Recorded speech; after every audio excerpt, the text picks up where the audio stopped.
Momento de vida. Radio Streaming. Producción y conducción Carlos Orellana. No te pierdas Momento de Vida. Un programa de interés general y buena música. ¿Estás escuchando Momento de Vida? En el piso de Momento de Vida, el licenciado Adrián Mazzuglia. ¿Cómo estás, Adrián? Muy buenas noches. ¿Cómo estás? ¿Cómo están? ¿Cómo están todas? ¿Cómo están todos? Bueno, un Buenas lujo noches. otra vez poder participar junto a ustedes, a mis amigos, a la gente de mi pueblo, de Lugano, como a mí me gusta decir, ¿no? A los vecinos de Lugano, de Villa Riachuelo, tantos amigos de ruta, ¿no? Y fundamentalmente agradecerte, Carlos, Santiago, Flavia y Alito, que no está, por la posibilidad que me das de poder poner en palabras algunas cuestiones que hoy están en el debate de la sociedad, ¿no? Como es la educación o la enseñanza y el aprendizaje en momentos de pandemia. Un placer para nosotros, así que buenas noches. Hola. Desde el año pasado, ¿te acordás, Adri, que visitaste nuestros programas cuando nos podíamos ver el cara a cara sin ninguna pantalla de por medio, y habíamos charlado un poco sobre la educación sexual integral? Vos sos coordinador general de educación sexual integral del gobierno de la Ciudad de Buenos Aires. Sí. Y habíamos quedado con temas pendientes también. Hoy vamos a manejarnos en un contexto diferente, porque de hecho esta comunicación, como la vida que nos tocó de golpe, ¿no? Estos cambios rotundos que nos muestra con la aparición del coronavirus, del dengue, tenemos muchos personajes ahí que están interviniendo y que nos imposibilitan cara a cara. Vos, como educador, como formador, ¿cómo estás? ¿Cómo ves la situación actual de la educación en la Ciudad de Buenos Aires?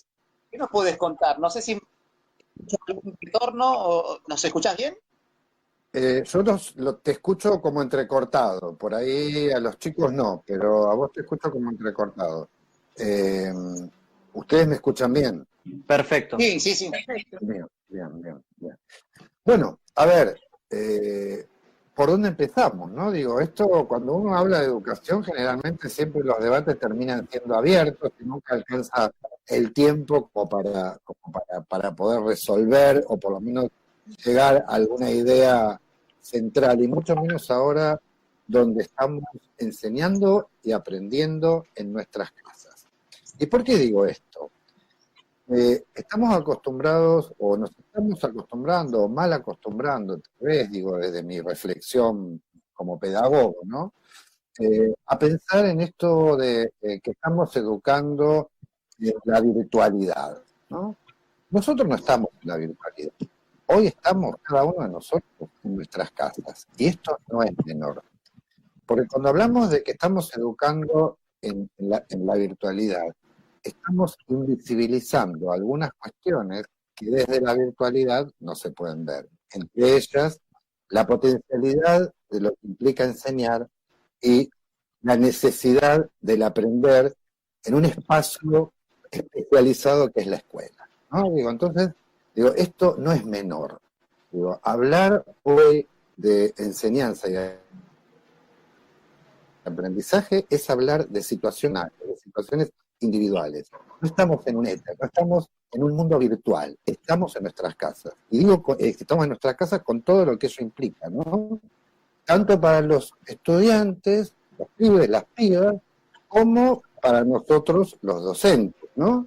Que además de nuestro trabajo regular, para el cual nos especializamos, hoy nos estamos exponiendo y estamos trabajando mucho más que antes, digo, y justamente con las familias, y con los estudiantes, que después podemos hablar de estudiantes y si se pueden conectar y las desigualdades que también genera esto de enseñar y aprender mediados por una plataforma o por una red informática.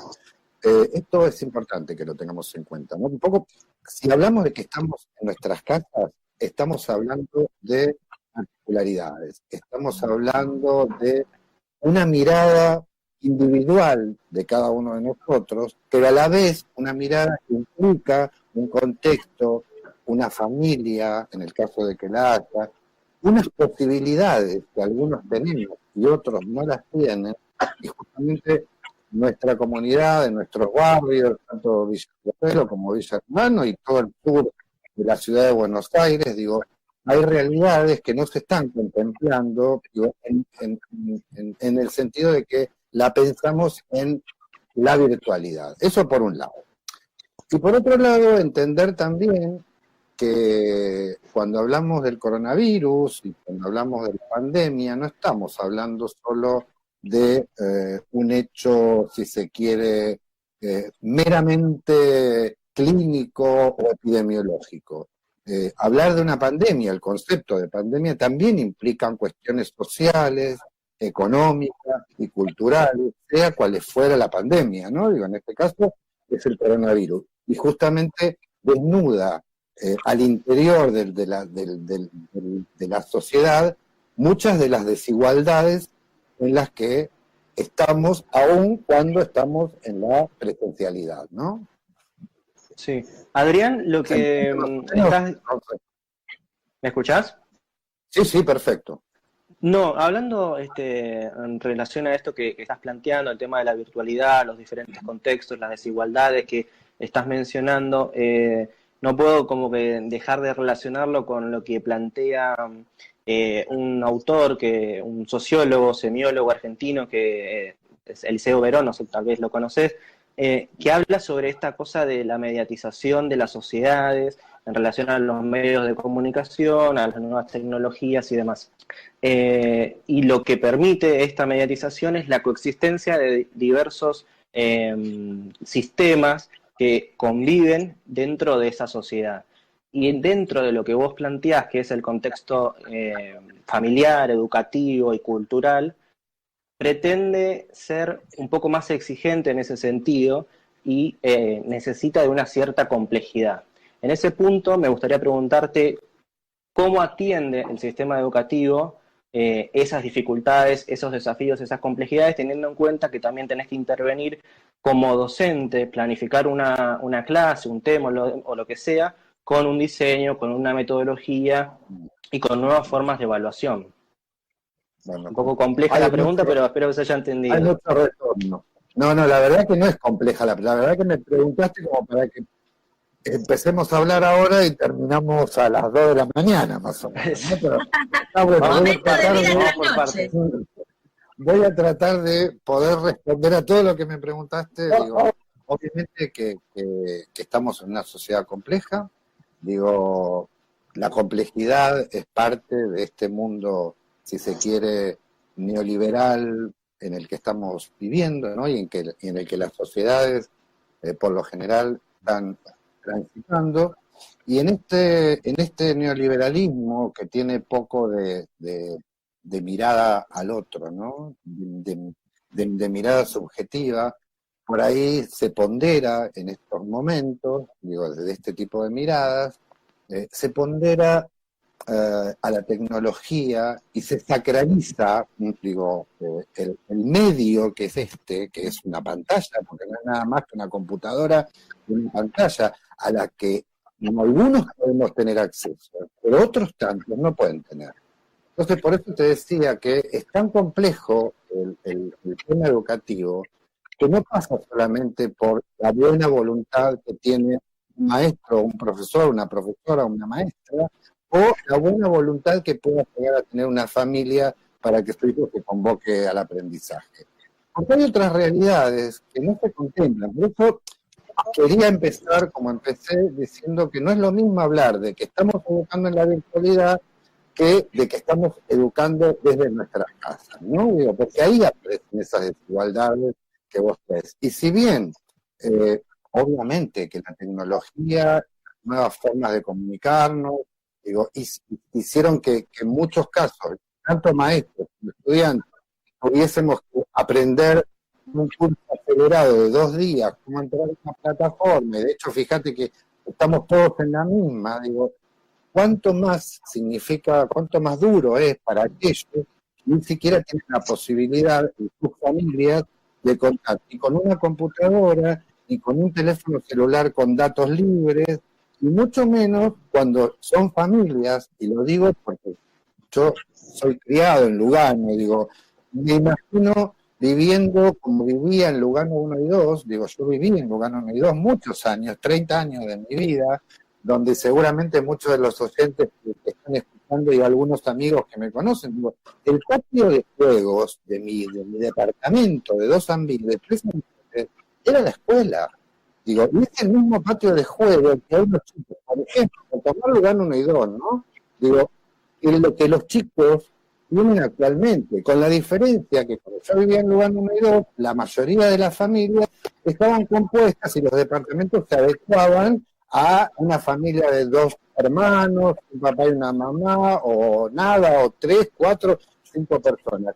Hoy tenemos realidades totalmente distintas. En un departamento de 2 ambientes conviven 5 o 6 personas con 4 o 5 chicos, que por ello, o chicas y algunos adolescentes, entonces se tienen que turnar para usar la única computadora que tienen, en el caso que tengan los datos, digo, y estoy hablando de el núcleo habitacional de Lugano 1 y 2, que por ahí tiene otras posibilidades que no las tienen, por ejemplo, los chicos de la Villa 20, o los chicos de la Villa Inta, o bueno, cualquiera de los estudiantes que hoy vivan en una familia numerosa y que tenga hijos en la escuela, que tenga 4 o 5 hijos cursando en la escuela, no tienen todas las mismas posibilidades de hacerlo. Entonces, por ahí la profesora lo convoca, la maestra o el maestro lo convoca para un determinado horario, pero resulta que en ese horario también lo convocaron al otro, y no hay tantas computadoras y tantos celulares para conectarse. Digo, lo que decís vos es cierto, Santiago. Digo, hoy estamos en un mundo digital, pero ese mundo digital también deja ver las desigualdades sociales, ¿no? Y creo que esta pandemia, en la ciudad de Buenos Aires, en Argentina, yo creo que, y en Latinoamérica, digo, deja al descubierto justamente la pandemia, deja desnuda, o como algunos autores dicen, y a mí me gusta retomar esta frase de lo educativo, ¿no? Hoy la escuela muestra sus costuras rotas, ¿no? ¿Se entiende esta metáfora? Esas costuras rotas que cuando íbamos estaban como invisibilizadas cuando estábamos dentro de la escuela. Hoy se hacen mucho más visibles estas desigualdades porque no tenemos todas las mismas posibilidades de acceder a la educación. ¿Sí? ¿Te contesté o no? Perfecto, perfecto. Además estamos con una situación atípica que en realidad es lo que comentabas vos un poco, que nadie estaba preparado para esto. Y es como decía también, estamos a fuego crudo, ¿no? Como que que ven todas las irregularidades, todas las deficiencias que tenemos, inclusive en lo económico, social, en lo educativo también, ¿no? Con estas realidades, sobre los accesos y las posibilidades que tienen cada alumno según el grado y de acceso, ¿no? A Internet en este caso, porque no va a quedar otra opción, al menos en este momento, de que la comunicación con la escuela o ese puente sea virtual. Pero más adelante se estará analizando este ingreso de a poco, se va a ir viendo, no podemos decirlo, pero bueno, adelantar a esta situación, pero me parece que también es muy complejo en el ámbito educativo, ¿no? Esta llegada de los chicos hacia el alumnado, quizás en grados superiores, en la universidad, en profesorados. Menos todavía. Ahora después te explico. Claro, ¿cómo sería el manejo con los más chicos? En el grado primario, inicial, manejan de la misma manera, no lo creo, pero a nivel primario, ¿cómo sería? En realidad, hablar del regreso a clases, digo, todavía falta pasar mucha agua debajo del río, ¿no? Digo, por usar esta metáfora. Me parece que es muy apresurado pensar en un regreso a clases, justamente, insisto, porque estamos en contextos desiguales y las escuelas, digo, las escuelas de Lugano fundamentalmente, digo, se podría hacer extensivo a la ciudad de Buenos Aires y si se quiere al país, pero bueno, voy a hablar de las escuelas de Lugano, que las conozco hasta el último rincón.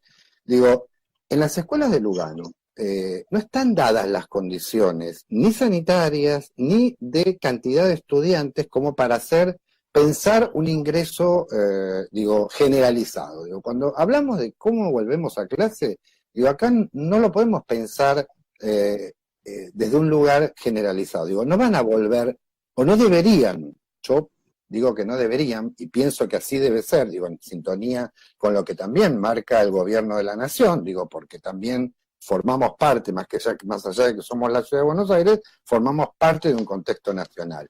Digo, y tenemos que estar en sintonía con ese contexto. No deberíamos entrar todos juntos, porque no son las mismas realidades, y no estoy hablando de barrios del norte o barrios del sur, aún dentro de las escuelas de Lugano, de Lugano y de Villa Riachuelo, son realidades diferentes. Digo, vos tenés una escuela, como la escuela 4, por decir una escuela, digo, donde tenés 35 chicos por aula, donde tiene un patio, y la escuela 4 es la que queda en Riestra, en diagonal a la escuela de policía. Tomo esa como puedo tomar otra escuela, ¿no? Sí. Donde tenés 2 turnos, un turno y además un EMEM a la noche, digo, donde van adultos, van adolescentes, digo, porque esto de que los chicos transmiten, no transmiten, a mí no me gusta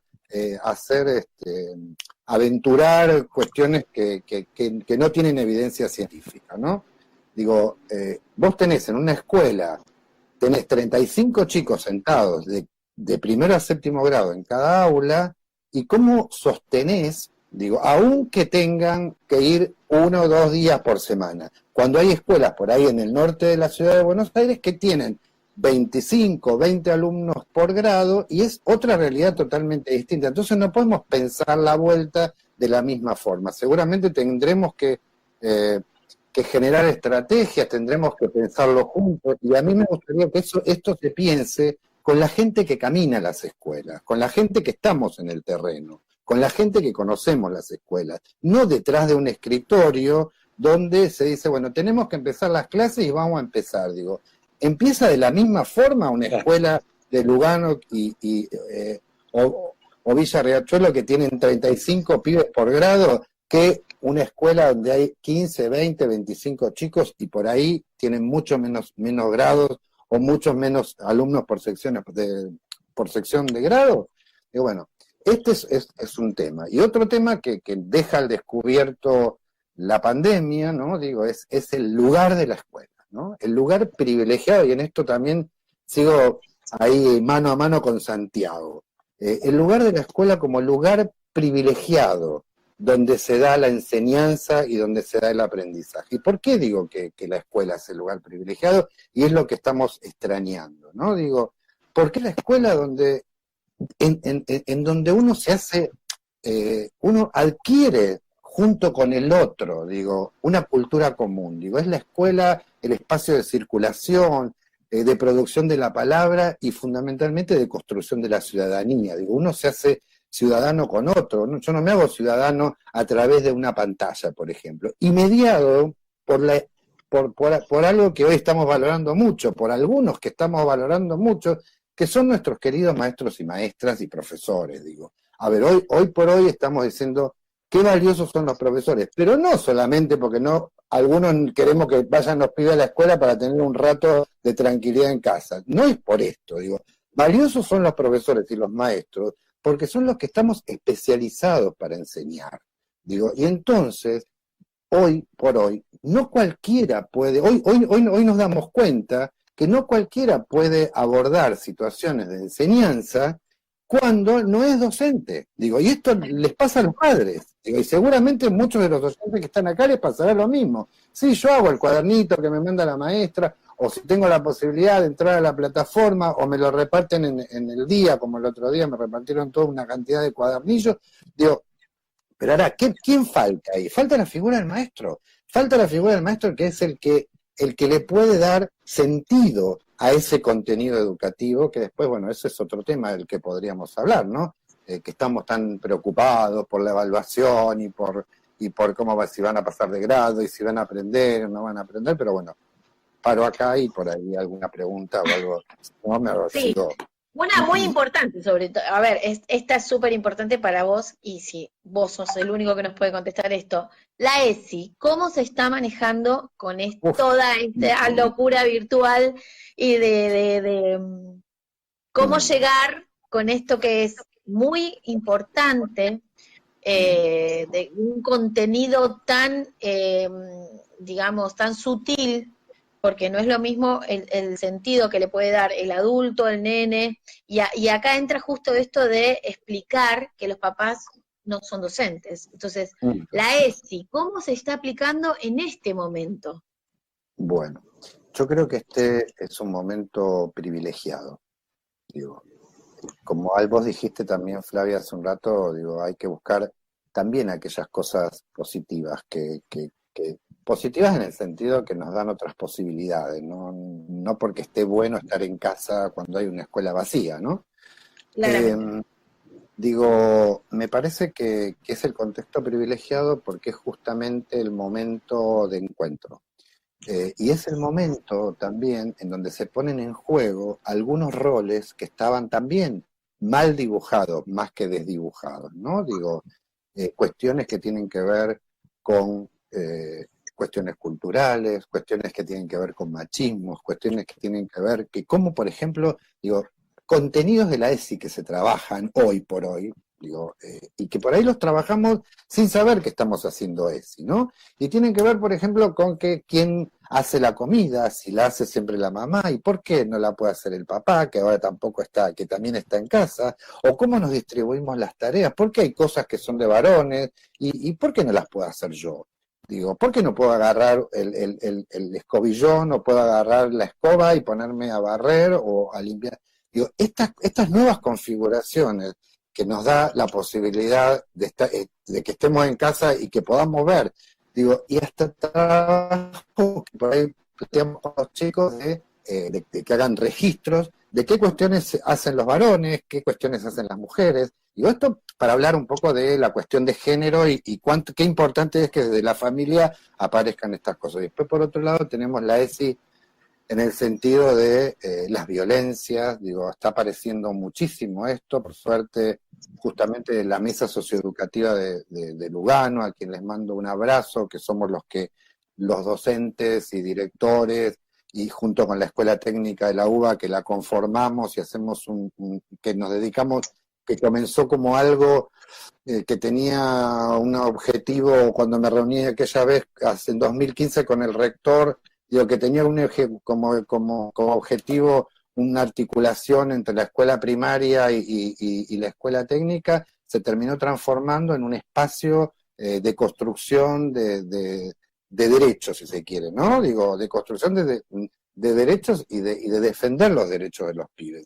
Y en función de lo que vos me preguntabas de la ESI, digo, hoy por hoy, justamente por este hacinamiento que se da en algunos lugares, o por la posibilidad que tienen muchas parejas, muchas familias de compartir todo el tiempo, digo, la pandemia nos pudo haber dejado en un lugar de encuentro con el otro, con el que nos acompaña, con nuestras parejas, o también nos pudo haber dejado en un lugar de desencuentro grande. Y entonces aparecen mucho más violencia de género, aparece, bueno, de hecho, lo vemos todos los días, ¿no? Esta cuestión mucho más sensible en el hogar, donde hay mujeres que tampoco pueden, que de hecho, bueno, existen todas las líneas de atención y de hecho están funcionando muy bien, pero son muchos los hogares que están pasando por estas situaciones de violencia de género, que justamente está muy asociado al hacinamiento que hoy existe, y fundamentalmente en nuestros barrios más humildes y en nuestras villas, donde,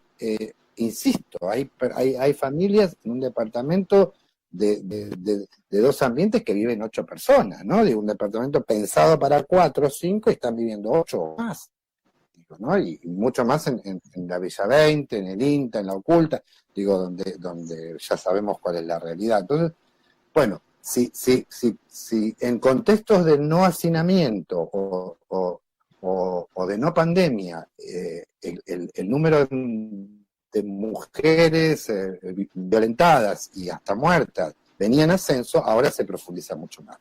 No, bueno, claramente que se multiplicaron, pero queda claro que la ESI no solo habla, o sea, no solo están hablando, tocando los temas de lo que es educación sexual, sino también lo que es educación personal, del cuidado y de la violencia, y Sí, es que la La ESI perspectiva de género, puntual, ¿no? Que tanto es se mucho habla. más puntual que solo hablar de lo que sería la educación sexual, como quien diría, porque la mayoría de los padres, bueno, la mayoría no, de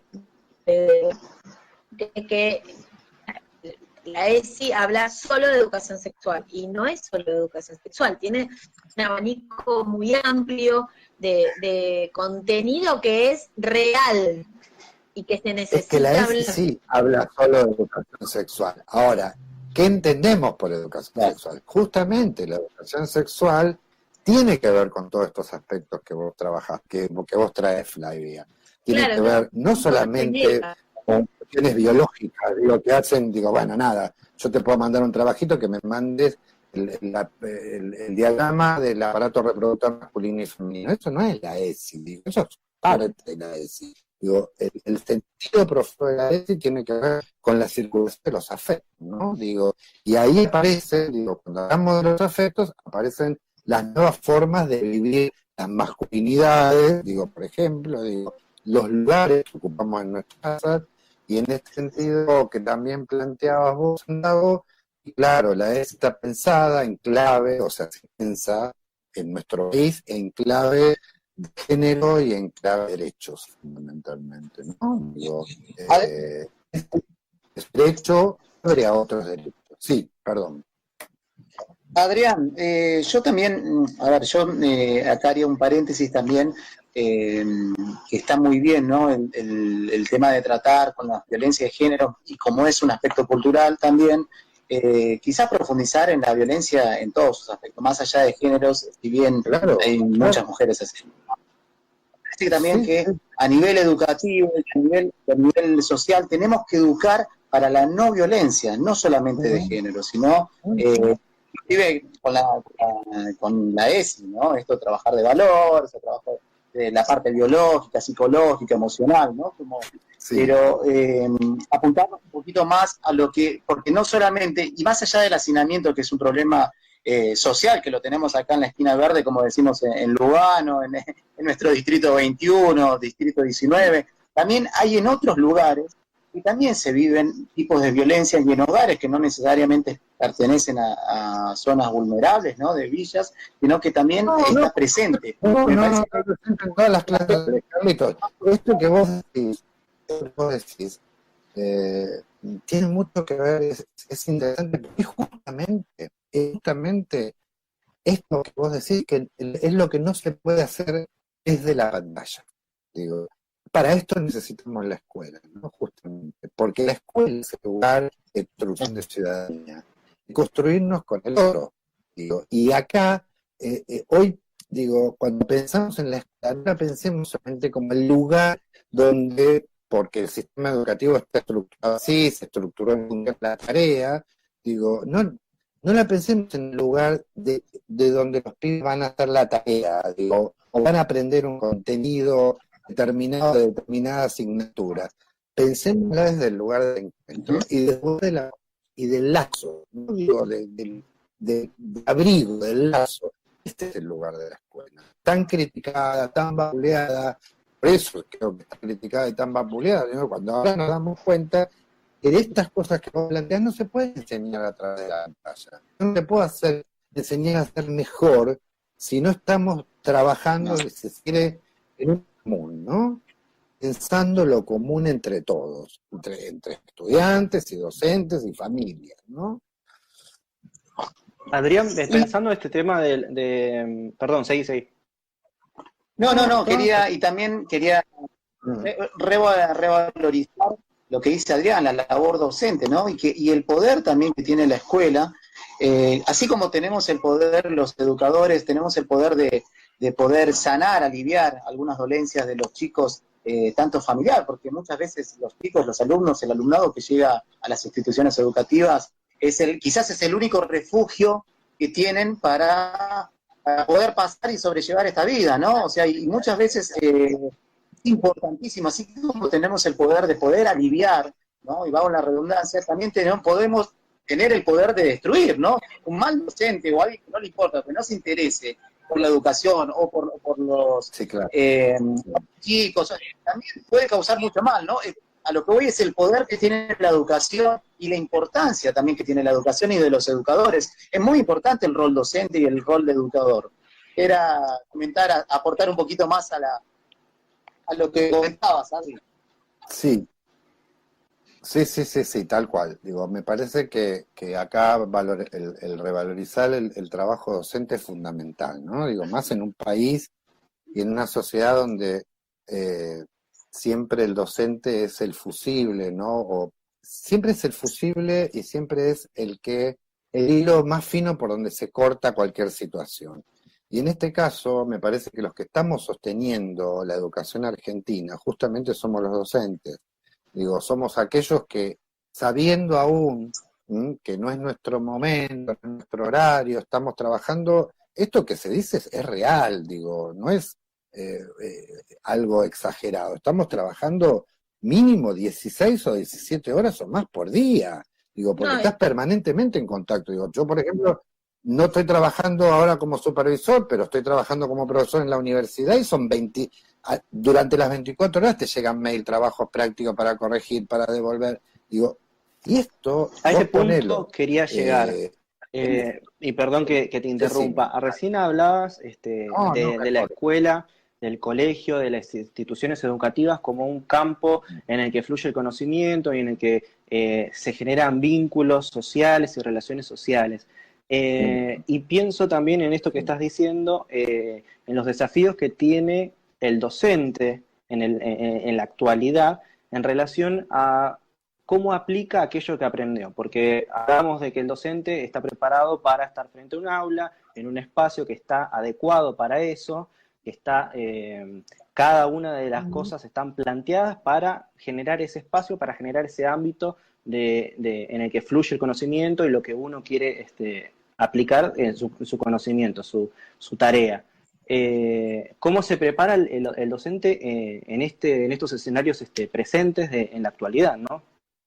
¿Está preparado para ese desafío? ¿Cómo lo maneja? En realidad, mira, yo creo que los docentes argentinos, y me atrevo a decir los docentes argentinos, porque tuve la posibilidad de ver otros contextos, ¿no? En otros lugares del mundo.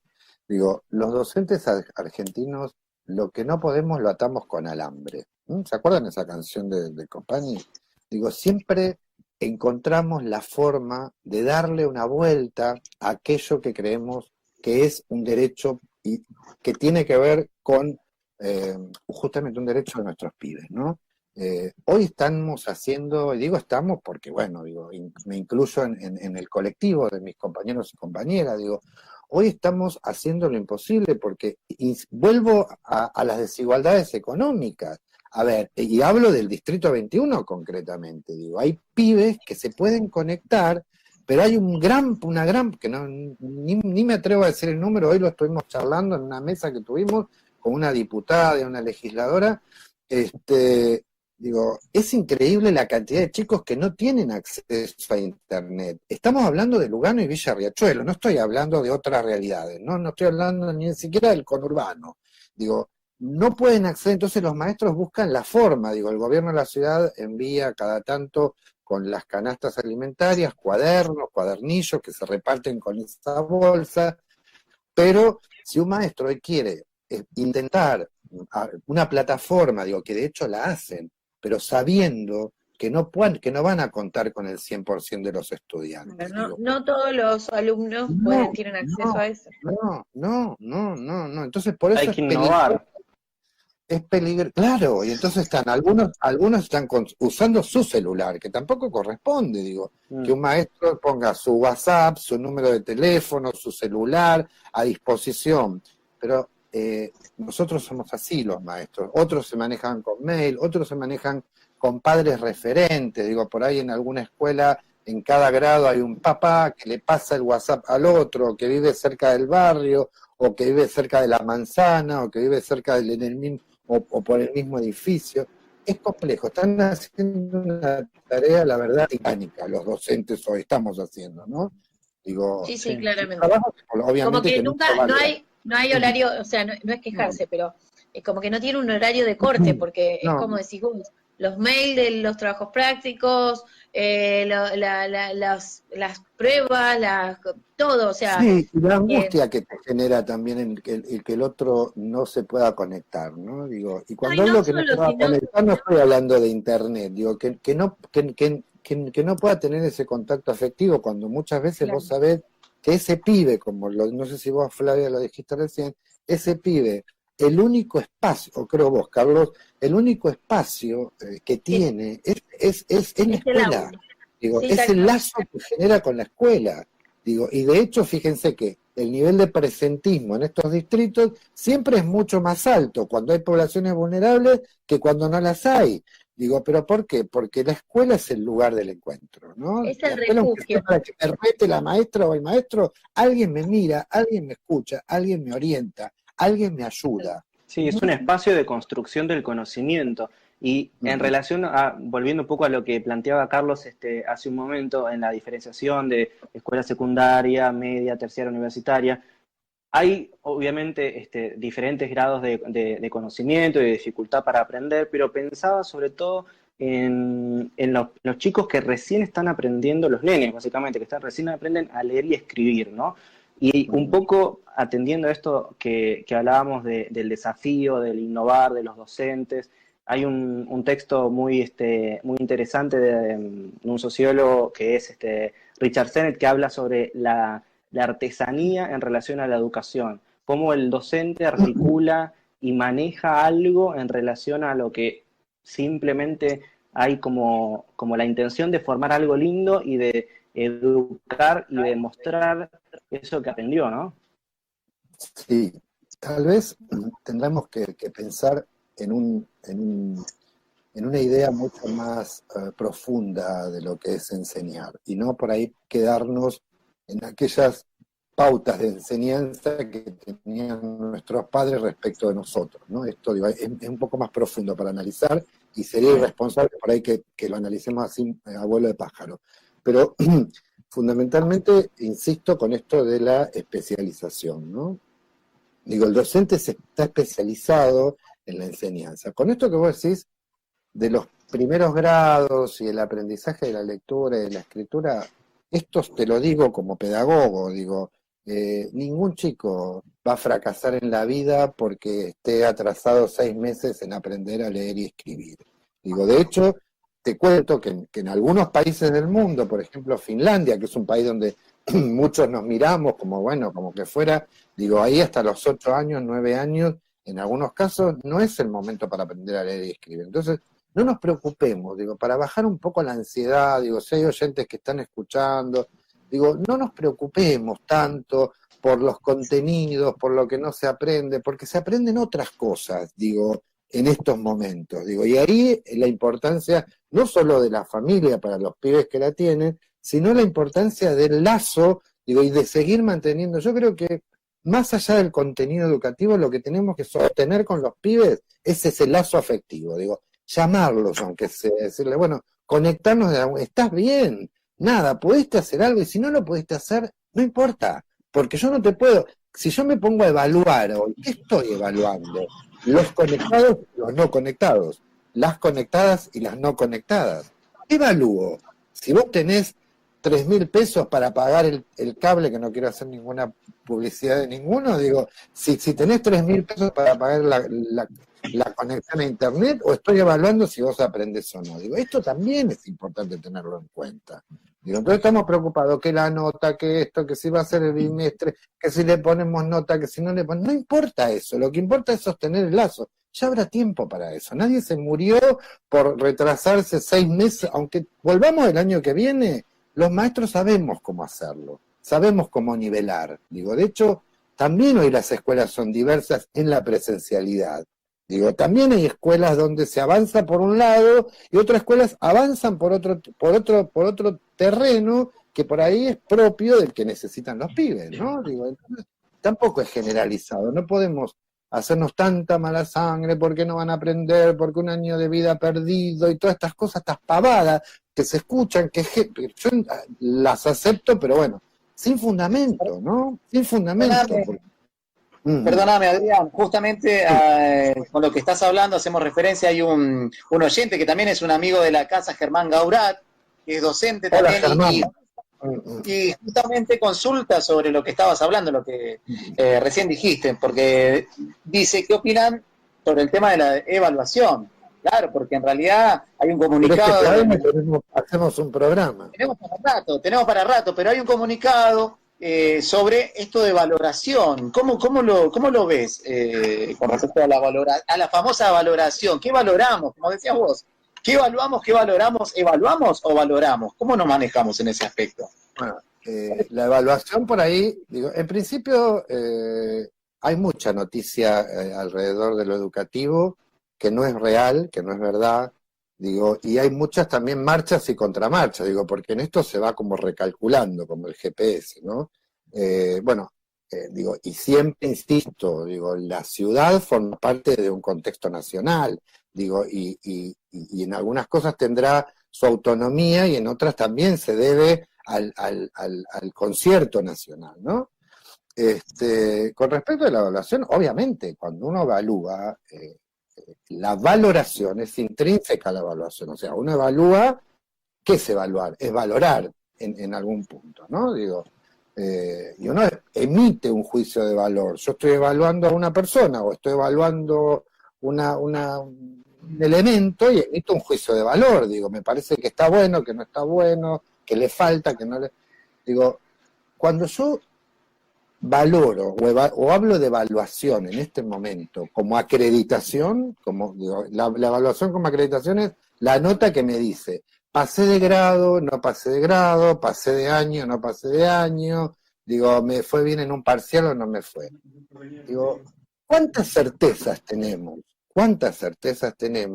de que no estamos evaluando solo la conexión y no estamos evaluando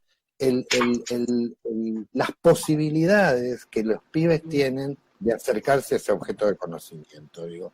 Por eso es complejo, pero además puede resultar a la vez, y no es que pueda, resulta desigual cuando la pensamos como acreditación. No importa, insisto, pedagógico, te lo digo como pedagogo y me hago cargo de lo que digo. A mí particularmente no me interesa si le ponen un 4, le ponen un 5, le ponen un 10. Lo que me interesa es que no se pierda el lazo entre los pibes y las pibas y sus docentes, que si lo dejamos a los docentes, seguramente el lazo no lo van a perder. Ahora, si sometemos a los docentes permanentemente a que tenemos que mandar la planillita, que la nota, que la cosita, que si tiene muy satisfactorio, que si hoy le tomamos parcial, mañana no le tomamos, le tenemos que poner una nota, hoy hablamos de bimestre, digo, y lo que siempre digo, hay que escuchar a los maestros, porque generalmente se toman muchas decisiones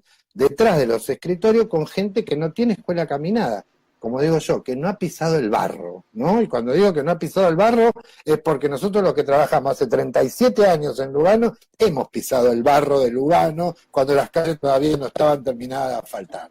Que vos seguramente, Santiago, ni sabes, ni sabes. Vos no naciste en el pueblo, naciste ya en la civilización. ¿Cuánta certeza en las palabras que decís, Adrián? La verdad que... Placer. Hagamos otro programa así tras noche, así seguimos charlando, nos ponemos un café de por medio y seguimos charlando, porque la verdad es que estamos todos muy interesados. De hecho, todos los comentarios que tenemos también ahí, Carlos, toda la gente está súper atrapada con el invitadazo que tenemos hoy. Bueno, sí, gracias. Noelia dice, bueno, hola a todos, beso enorme. Bueno, Flan, Graciela Vallejo, muy interesante el programa, felicitaciones. Bueno, mandan saludos.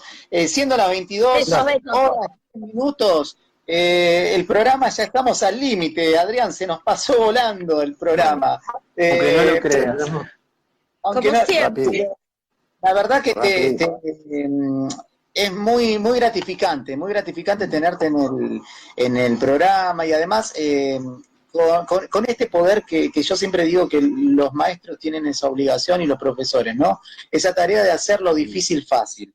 Y vos como formador, como educador, como comunicador también tenés esta facilidad, ¿no? De poner en palabras simples lo que a veces nos resulta tan difícil, tan complicado, y la verdad te agradecemos porque muy claro la explicación, muchas preguntas ahí, y bueno, y la verdad que es un honor, Adrián, un honor tenerte en el programa. Bueno, para mí es un gusto poder comunicarme con mi pueblo, ¿no? Y sí, insisto, digo, con la gente de Lugano, con la gente que además sé que hay otras personas que son de otros barrios y alumnos, Sí. estudiantes, digo, que les mando un abrazo a la gente de la mesa socioeducativa con la que trabajamos, como dije, codo a codo, pensando estas cuestiones, digo, todo el tiempo estamos buscando a ver la mejor forma de sostener los derechos de nuestros pibes y nuestras pibas. Así que bueno, y un cariñoso y un fuerte abrazo fundamentalmente a todos los maestros y profesores, maestras y profesoras que están haciendo lo posible y lo imposible por seguir sosteniendo el lazo, ¿no? Y obviamente con sus directores, supervisores, que están trabajando pero a destajo, créanme que es a destajo, y bueno, nada, y cuando quieran, cuando gusten, nos volvemos a encontrar. Y bueno, ya con Santiago, Santiago, vos me tenés que decir antes del programa, te voy a preguntar esto, entonces te digo, bueno, mira, la primera parte ya llenamos un programa. No, por eso, acá Graciela Vallejo dice, por favor, una nueva invitación, queremos seguir escuchándolo. Graciela, cuando quieras. Vamos a tener... Cuando quieran. Ustedes saben que digo, los quiero mucho, digo, con algunos nos conocemos desde la más tierna infancia, y bueno, nada. Un placer siempre. Sos muy bienvenido acá en el programa y sos ya amigo de la casa, entonces te vamos a tener muy seguido, Adrián, muy seguido en nuestro programa para que Muchas gracias, un abrazo a toda la audiencia, un beso grande, sigan cuidándose. Y no se preocupen por el regreso a clases. Preocúpense por sostener el vínculo afectivo, y favorecer el vínculo afectivo entre esa escuela que hoy no está, pero sí está alguien que está conteniendo, que es el maestra o la profesora o el profesor. Perdóname, te hago una consultita que una oyente nos dice, Graciela Vallejo, dice, si das charlas en las escuelas... Sí, Graciela. Sí, charlas en las escuelas. En realidad, mira, yo particularmente tendría que habilitar el trasnoche, ¿no? Porque digo, en realidad, si doy charlas en alguna escuela, tiene que ser en función de mi trabajo, que es como coordinador en este caso, como coordinador de ESI, pero tampoco quiero quedarme en ese rótulo, ¿no? Porque antes que nada tuve 37 años de docente en las escuelas de Lugano, digo, en todos los cargos, digo, pero no, a veces sí, según qué institución puedo llegar a dar una charla, digo, pero a través de este programa lo podemos hacer, y sí, doy clases, pero doy clases en la universidad, digo, o sea que tengo muy poco tiempo, pero bueno, cualquier cosa que te dejen mi contacto y vemos cómo podemos hacer si necesitas alguna cuestión particular. No hay ningún problema que le pases el contacto. Perfecto. Bueno, chicos, llegamos al final de nuestro programa, siendo las 22:14 de este de junio, en pandemia, cuarentena, pero poniéndole garras y muy buena vibra a nuestro programa y a nuestra Argentina y a nuestra gente del mundo. Le mandamos un fuerte abrazo a Lito también, que hoy no pudo estar presente, pero... Lito, qué lástima, Lito. Bueno, pero te vas a estar mejor, Lito, seguro. Bueno, Adrián, ¿querés dejarnos algún mensaje positivo a nuestros oyentes? El mensaje positivo es que sigamos cuidándonos, que pensemos en que nuestros pibes y gracias a sus maestros van a seguir sosteniendo el derecho al menos de aprender, digo, pero también necesitamos, digo, y como positivo lo digo porque está bueno decirlo también, necesitamos también un Estado que nos acompañe y que nos ayude y que sostenga este lazo que a veces los maestros lo atamos con alambre, pero en vez de atarlo con alambre, por ahí sería mejor que tengamos, por ejemplo, todos y todas la posibilidad de poder conectarnos gratuitamente para acceder a nuestra educación, ¿no? Digo, al servicio educativo.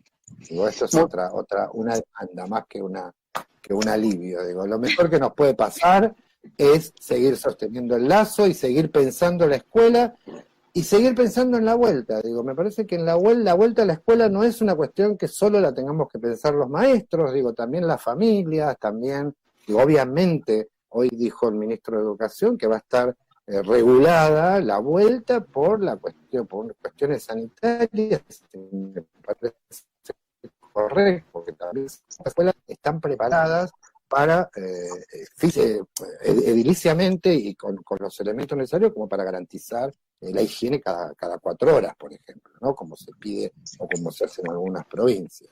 Pero bueno, ese es otro tema. Otro programa. No menor al otro programa. Al otro programa, exacto. Bueno, muchísimas gracias. Abrazo, el licenciado Adrián Mazzulla nos visitó en nuestro programa.